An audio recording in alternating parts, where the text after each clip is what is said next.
Good morning. It is December 23rd, Christmas Eve. Welcome everybody this morning. Our last live stream of the week, and in fact our last live stream of 2021. I'm going to take next week off, the week between Christmas and New Year. Jan Akins, good morning. Welcome to you. Jim and Kathy Fuente, Marcy Walters, bright and early. Good to see you this morning. Lori Cares, Dana Kreshock, Debbie King. Good morning. Good morning, Mom. Good to see you this morning. Welcome, everyone. So, next week, the week after Christmas, I am going to take that week off, just spending time with family and enjoying that time. So just to give you a heads up, Barbara Del Rio, good morning. Richard Van Allen, I saw your name go by. Stephen Andrea Hauser, welcome this morning. So this week we've touched on this theme of story and God's overarching story and our place in God's story. And yesterday I talked about how meaningful our place is. We can kind of minimize it because we don't feel like we have a big voice. You know, my voice really only affects the friends and family that are close to me. I really don't have a voice beyond that. And some of us, I mean, here I am live streaming, so there's some people that get affected beyond the circle of people that I actually know. But, you know, what it feels like is just this small circle, and we live in this small shadow of time relative to God's eternal scheme. So we feel fairly insignificant, but in reality, we play a very vital role, a very meaningful role in our world, in one another's life. And there's tremendous value in our story. And one of the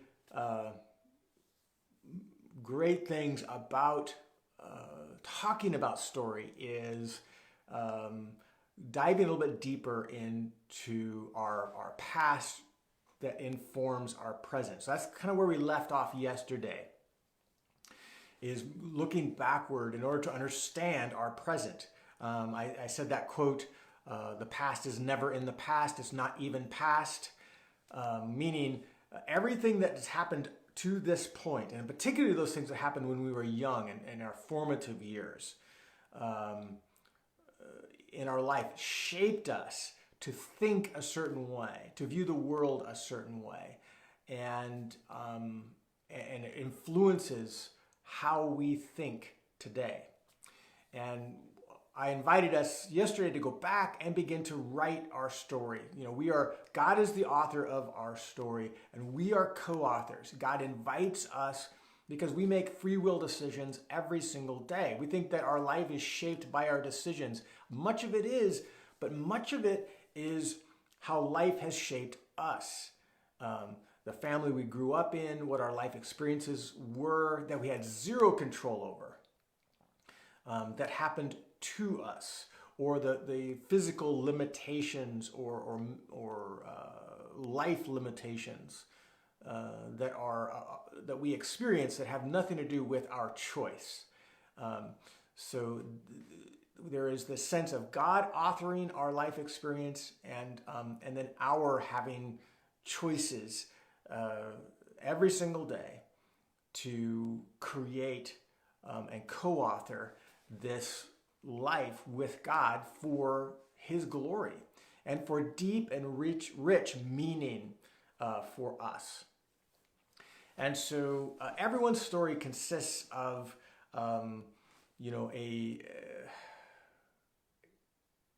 series of finding peace and shalom. Everything is as it ought to be, but then shalom is shattered by some event, a broken relationship, a choice we've made, something that disrupts that sense of peace. And then there's tension in our life, and then that tension oftentimes will resolve in time. So our bigger story is really a bunch of overlapping small stories of our life. And going back and looking at our history, the value of it is going back and seeing how these small, overlapping, multi-layered stories shape us. And as you go back and you look at those things and you actually write them down, you can start to connect dots and themes. I've often wondered, because I've often valued for years and years self-examination and trying to understand the ways of my heart, and how that connects with God's plan for me and how God's going to use me and what he wants me to do and so on. And so this really appealed to me in recent years when I've read certain tools, particularly about processing grief. We've talked about this, where you go back and you do a grief history chart, where you go back to your earliest memories of loss and you just plot those on a linear timeline. And the idea of it to help resolve and bring healing to grief is to take the things that you know now as an adult, the maturity that we have and the tools we have as an adult, and go back and revisit some of those losses, even when we were very young, to speak truth, to speak comfort, to be understanding, to validate what we were experiencing back then, maybe when we felt so alone and out of control as a 5-year-old or whatever.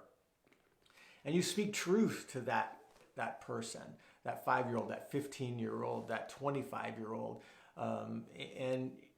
What it does is it re-engages our emotional connection with those events that, because they were painful, we have oftentimes our limbic protective system will disconnect the emotions from those events. And we can look back and those are just events in our life. At least that's been my experience. I can look back, those were events. But when I go back and revisit them and ponder them in a more of a deep way, I can reconnect the emotions that have been disconnected from those events because of self-preservation. And when I reconnect those emotions with those events, in my adult mind, my adult heart, my mature being, I go back and I can speak healing to those events. So I'm just taking a long time to say that grief chart, going back and doing those things, the healing that brought, also I applied the same principle to just life events, and began to speak and look with adult eyes, mature eyes, to those events that shaped me and see what meaning I could understand in how I think and the things that have affected me profoundly. And what I have done, and I've begun to do, this is a long process, I'm in the middle of it, is surprisingly, I've seen different events that in my mind, I've remembered them, but they've all been isolated events. They've all been disconnected. I've never related them to one another. And so when I went back and looked at them and I tried to put them in some sort of chronology, a couple things I found. One is some of the most shaping events of my childhood. I could say, I'm going to grab a number 5 events. I can't remember the exact number of them, but 4 or 5 events that I always have been in the back of my mind as these were shaping events. I remember them distinctly. When I went back and put them in a chronology by doing this kind of rehearsing my history and writing this stuff down, what I found which was shocking to me, that those 5 events that have always been rattling around in my head actually all took place within a 5-month span of time. When I was 10 years old. I had no idea that it all happened in such a short period of time. I just kind of disassociated them.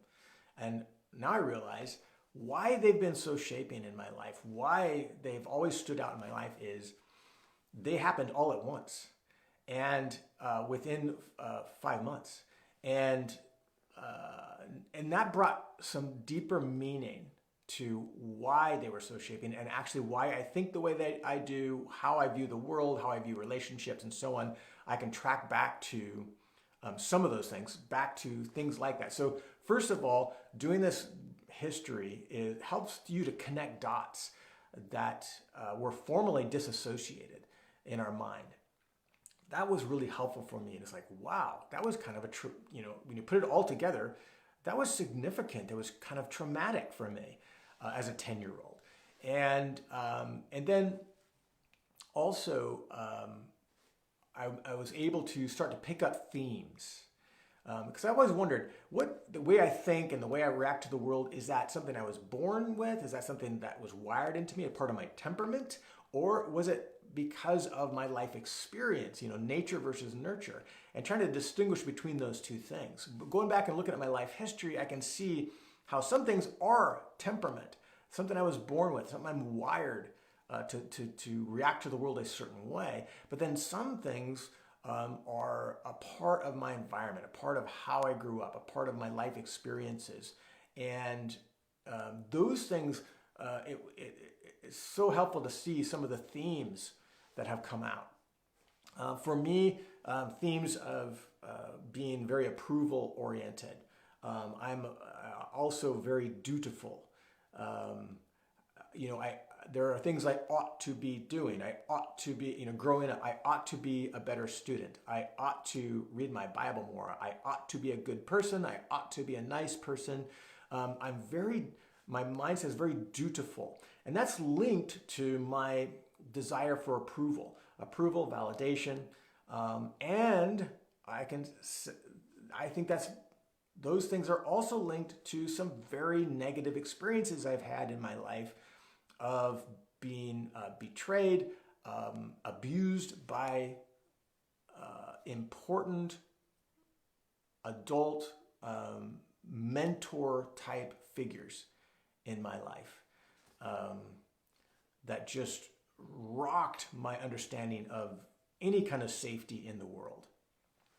That these people I trusted and invited into a place whom I was just looking for them to validate me and approve me, flip the tables on me, and use their position of power to actually abuse me. And seeing these things and the value of things is painful. It's so hard to go back and reassociate your emotions with those things. But they're so powerful in also understanding where we are today, which influences the choices we're making today, which is going to shape our future. See how important this is?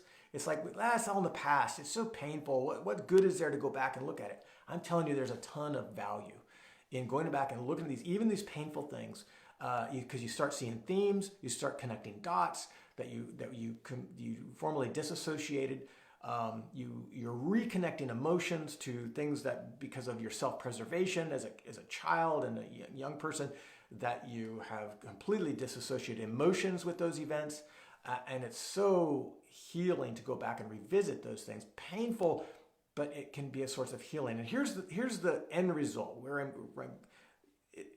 Otherwise, this is kind of an academic exercise. We have to introduce redemption.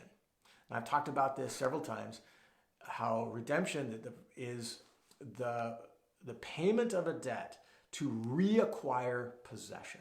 So certain things we've lost because of painful experiences that were stolen from us, that have shaped us negatively. And inviting God into our story in a deep, meaningful, profound way, particularly those painful parts of our life where we just didn't understand why things were happening the way they are, and to this day we still don't understand maybe some of them, and we are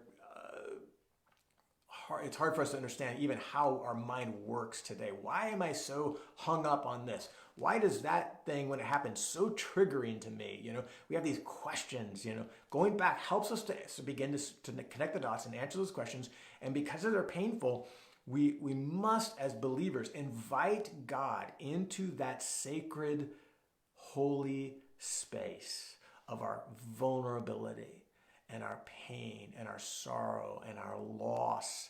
And he, in his love and his comfort, his gentle shepherding hands will guide us to grieve appropriately, to speak truth to those distortions that or lies that were spoken to us or that we spoke to ourselves. I'm not a good person, that we're associated with shame. Those things that we don't like to talk about because they involve shame and pain and loss. And we invite God, who is the God of all comfort, who is our good shepherd, who walks with us in the valley of the shadow of death. He's also the one that leads us beside quiet waters and green pastures. God is our shepherd and we invite him into this process. He'll begin to help us speak truth and redemption to these things. And when we understand he is the author and we are co-authoring our life with him, we can begin to see that these painful things can be not just shunned and looked at as just negative, and I have to completely disassociate myself with those things. Actually, they shape who I am, and who I am can be an absolute beautiful thing in the hands of the good shepherd. He can use those pains, he can use those traumas, he can use those difficulties, those losses, the shattering of dreams, the shattering of shalom. And he can shape us now to see how all of those things can serve us, can benefit us. And we now can use those in our everyday decisions that affect the trajectory of our future, as well as the value we bring to people around us. Just a quick example. Because of some of the very tragic and painful losses that I have experienced, even in recent years, that many people are aware of, some people have come to me to process their loss because they know I would connect at some level. So I'm using an example of something that was absolutely traumatic and painful, deep, profound loss. When that loss is known to someone else who is experiencing loss, they gravitate toward me, and I can use the things that I have learned in my experience. I can relate, and I can be a compassionate listener. I can walk with someone who is grieving. I don't have all the right answers. I'm not a guru about it, but I can relate at some level, and people understand that, and they see that you're walking with them, and that is meaningful to someone else.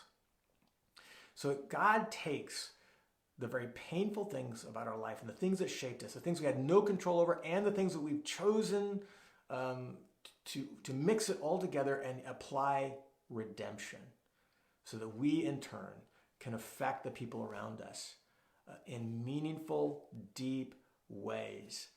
But only when we understand that those things of our life that we want to forget, we can't forget them. They're affecting our everyday life, and we need to invite God into the process and allow his redeeming power to rename us with a positive name, with a name of value, a name of meaning, so that we can in turn be his conduit of grace to other people. And grace, to experience his grace in our own life, his healing, his comfort, his love.